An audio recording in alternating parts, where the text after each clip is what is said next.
अगर आपके घर में लड्डू गोपाल जी हैं तो आप इस बातों का विशेष ध्यान रखें।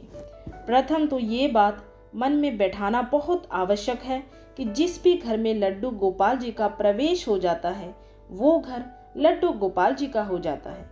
इसलिए मेरा घर, ये भाव मन से समाप्त होना चाहिए, अब वह लड्डू गोपाल जी का घर है। दूसरी विशेष बात यह है कि लड्डू गोपाल जी अब आपके परिवार के सदस्य हैं। सत्य तो ये है कि अब आपका परिवार लड्डू गोपाल जी का परिवार है। अतः लड्डू गोपाल जी को परिवार के एक सम्मानित सदस्य का स्थान जरूर प्रदान किया। परिवार के सदस्य की आवश्यकताओं के अनुसार ही लड्डू गोपाल जी की हर एक आवश्यकता का भी ध्यान जरूर रखा जाए। एक विशेष बात यह है कि लड्डू गोपाल जी किसी विशेष तामझाम में नहीं बल्कि आपके प्रेम और आपके भाव के भूखे हैं। अतः उनको जितना प्रेम, जितना भाव अर्पित किया जाता है वह उतने ही आपके अपने होते हैं।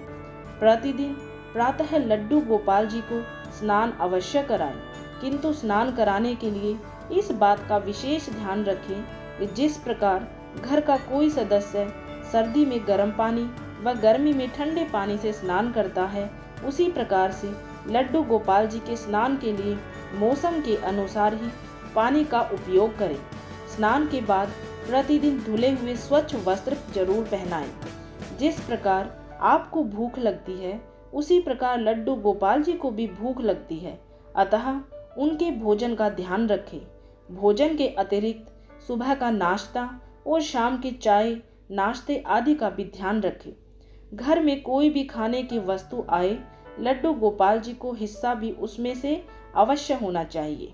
प्रत्येक मौसम के अनुसार लड्डू गोपाल जी के लिए सर्दी, गर्मी से बचाव का प्रबंध करना चाहिए। मौसम के अनुसार ही वस्त्र जरूर पहनाने चाहिए।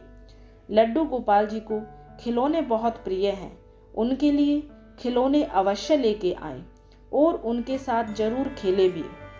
समय समय पर लड्डू गोपाल जी को बाहर घुमाने भी अवश्य ही लेके जाएं। लड्डू गोपाल जी से कोई ना कोई नाता अवश्य कायम करें, चाहे वह भाई, पुत्र, मित्र, गुरु आदि कोई भी क्यों ना हो।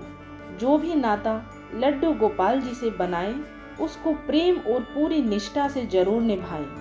अपने लड्डू गोपाल जी को कोई प्यारा सा सुंदर सा नाम अवश्य दें। लड्डू गोपाल जी से प्रेम पूर्वक बातें करें, उनके साथ खेलें। जिस प्रकार घर के सदस्य को भोजन कराते हैं उसी प्रकार उनको भी प्रेम से भोजन कराएं। पहले लड्डू गोपाल को भोजन कराएं, उसके बाद स्वयं भी भोजन ग्रहण करें। प्रतिदिन रात्रि में लड्डू गोपाल जी को शयन अवश्य कराएं। जिस प्रकार एक छोटे बालक को प्रेम से सुलाते हैं उसी प्रकार से उनको भी सुलाएं, थपथपाएं, लोरी सुनाएं।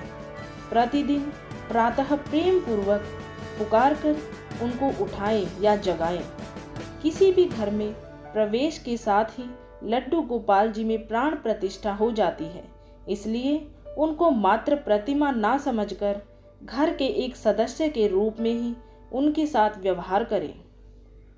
यूं तो प्रत्येक जन्माष्टमी पर लड्डू गोपाल जी की पूजा धूमधाम से होती है, किंतु यदि आपको वह तिथि पता है जिस दिन लड्डू गोपाल जी ने घर में प्रवेश किया था, उस तिथि को लड्डू गोपाल जी के जन्मदिन के रूप में मानकर प्रति वर्ष उस तिथि में लड्डू गोपाल जी का जन्मदिन अवश्य मनाएं। बच्चों को घर बुलाकर उनके साथ लड्डू गोपाल जी का जन्मदिन मनाएं और बच्चों को खिलौने वितरित करें।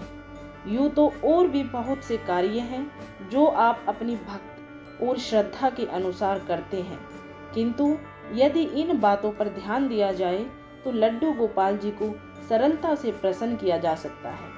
उम्मीद है आप सभी को ये जानकारी पसंद आई होगी। ऐसी ही जानकारियाँ प्राप्त करने के लिए चैनल को लाइक और सब्सक्राइब जरूर करें और हाँ, वीडियो को ज़्यादा से ज़्यादा लाइक और शेयर जरूर करें।